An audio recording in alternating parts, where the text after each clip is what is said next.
મારા વાલા દર્શક મિત્રોને મનહર પટેલના જય ભગવાન.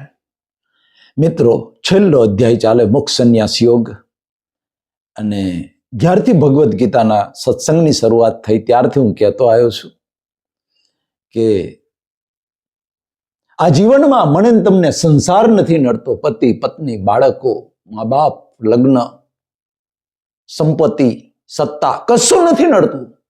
માત્ર ને માત્ર બે પ્રકારના અહંકાર નડે છે. એક, હું કરું છું એ અહંકાર, કરતાપણાનો અહંકાર, અને બીજો માલિકીપણાનો અહંકાર. જે કુદરતની માલિકીનું છે એને પોતાની માલિકીનું માનવું, સમજવું, એ જ મોટામાં મોટો અહંકાર, એ જ મોટામાં મોટું અજ્ઞાન છે મિત્રો. અને એટલે 18મા અધ્યાયના 13મા શ્લોકમાં છેલ્લે ભગવાને જે વાત કરી છે બહુ સમજવા જેવી છે.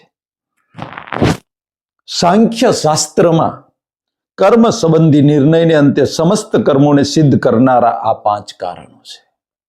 શું કે છે? સમસ્ત કર્મો, જન્મથી મોત સુધી જે સંજોગ મારી સામે આવે છે, જે કર્મો મારી સામે આવે છે, એ કર્મોને સિદ્ધ કરનારા, એ કર્મો અવસ્થાઓ ઊભી થવાના, એ કર્મની અવસ્થા ઊભી થવાના 5 કારણો બતાવ્યા છે ભગવાને. 5 કારણો. એ 5 કારણો વગર કોઈ પણ કર્મ સિદ્ધ ના થઈ શકે. કયું કયું છે? દેશ એટલે ક્ષેત્ર, જગ્યા, જે જગ્યા આપણી છે, દેશ. સ્થળ, દેશ એટલે સ્થળ. કાળ, સમય, દેશ, કાળ. કર્તા એટલે અહંકાર, કર્તાપણાનો અહંકાર. અહંકાર વગર કોઈ કર્મ થઈ શકે નહીં. જુદા જુદા સાધનો, એવિડન્સ. કોઈ પણ કર્મ એકલાથી ના થઈ શકે. કોઈ પણ કર્મ સિદ્ધ થાય એમાં એક કરતા વધારે એવિડન્સ હોય. એ એવિડન્સ, જુદા જુદા સાધનો, જુદી જુદી ક્રિયાઓ શરીરની, જે 11 ઇન્દ્રિયો છે, એ 11 5 જ્ઞાનેન્દ્રિય, 5 કર્મેન્દ્રિય, 11મું મન, એ 11 ઇન્દ્રિયો, 11 ઇન્દ્રિયો ની ગતિશીલતાથી કોઈ પણ કર્મ સિદ્ધ થાય છે. અને 5મું જ ભગવાન કહે છે દૈવ. દૈવ એટલે પ્રારબ્ધ. કર્મ બીજ વગર ક્યારેય કર્મ ફળ હોઈ શકે નહીં. કારણ વગર કાર્ય ના હોય, કોઝ વગર ઇફેક્ટ ના હોય, અને પરીક્ષા વગર રિઝલ્ટ ના હોય.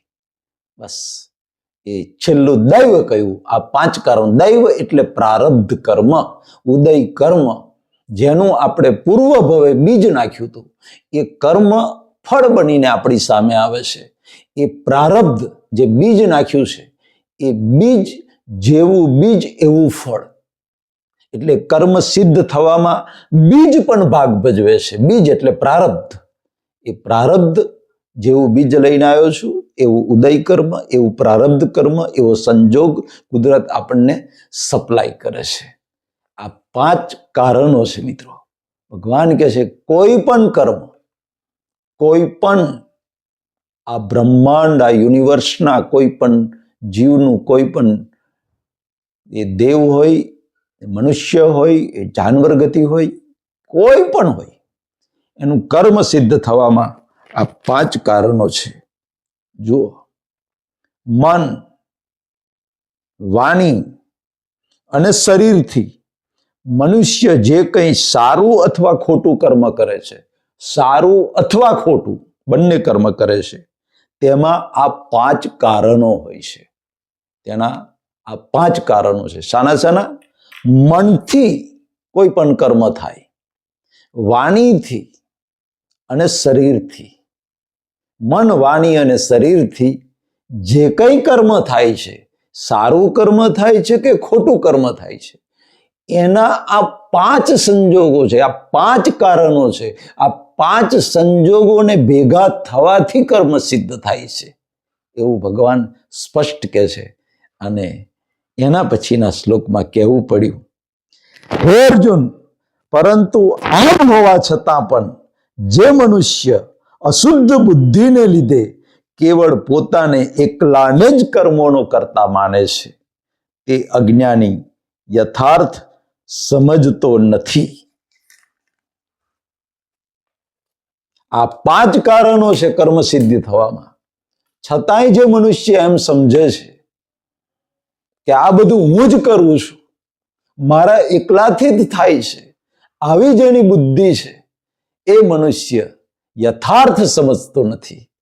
મિત્રો, વારંવાર કહું છું, કર્મ સિદ્ધિના 5 કારણો હોવા છતાં, એટલે હું ખીચડીનું ઉદાહરણ આપું છું, ચાનું ઉદાહરણ આપું છું કે ખીચડી બનાવી હોય તો ચોખાથી ખીચડી બને?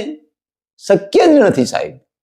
એવિડન્સ જેવી રીતે આ 5 એવિડન્સ છે, એવી રીતે ખીચડી બનાવી હોય તો ચોખા જોઈએ, મીઠું જોઈએ, પાણી જોઈએ, કુકર જોઈએ, સઘળી જોઈએ. આ બધા જ એવિડન્સ ભેગા થાય, સંજોગો થાય, ત્યારે ખીચડી બને. બધા એવિડન્સ ભેગા થાય અને ખીચડી બને.